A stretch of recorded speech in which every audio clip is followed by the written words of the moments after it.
आप सुन रहे हैं एजी एंटरटेनमेंट की धमाकेदार प्रस्तुति। बहाना से आए महल के पटरा से बहाना से आए महल के पटरा से डीजे कंचन राज ससुराली जाए टेकटार से नीम चौक चौसीमा वैशाली। बहाना से आए महल के mix by AG recording studio. बड़ी यादें आवे मेहरारों के बड़ी यादें आवे मेहरारों के साहबना के हुके लेक चोर के बहारा से आए महल के पटरा से बहारा से आई बहेल के पटरा से ससुरारी जाए टेकटार से बहारा से आए महल के पटरा से ससुरारी जाए टेकटार से बड़ी यादें आवे मेहरारों के। आप सुन रहे हैं एजी एंटरटेनमेंट की धमाकेदार प्रस्तुति। बहारा से आए महल के पटरा से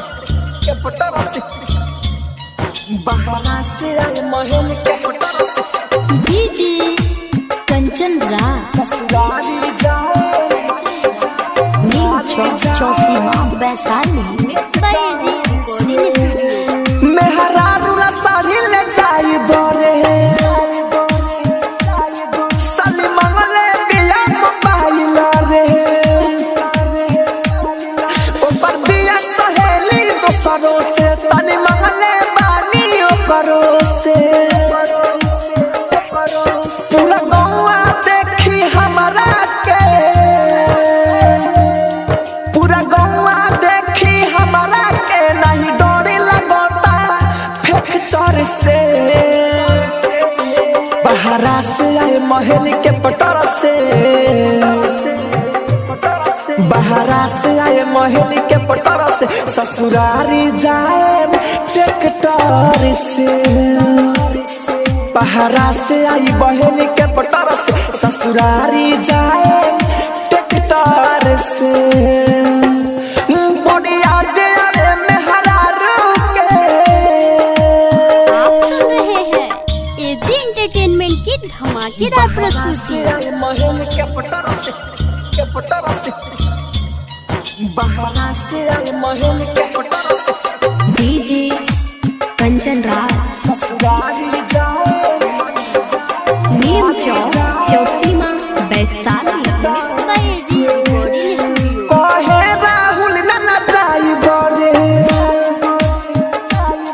राजा छबिला टिकट कटाई बरे तन कोना लेट लगाई बरे आवते ससुरारी जाई बरे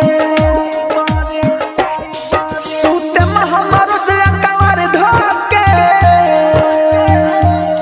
सूते में हमर जया कंवर धोके प्यार सिखले बानी डायरेक्टर से बहारा से आए महल के पटरा से बहारा से आए महल के पटरा से ससुरारी जाए टेकटार से बहारा से आई बहेल के पटरा से ससुरारी जाए टेकटार से बड़ी यादें आवे मेहरारों के। स्टूडियो रोशनपुर सपहा।